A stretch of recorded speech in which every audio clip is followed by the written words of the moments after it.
Okay, so they sent these blinds to us so that we could show them to you, and they're just kind of a pressure tension thing that's holding them in between the two edges of the interior of the window frame, and it's got this little beaded chain here that you pull, and you can see you can open them up like that, or of course you can just lift them all the way up if you want to and stuff, but I'll just put them part way down here, like that, ta-da.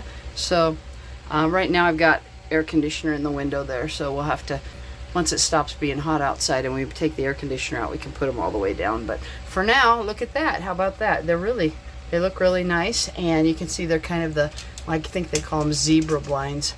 And we just got them installed here just today when, like I said, there's a little tension thing there that just kind of holds it into place. So yeah, good stuff.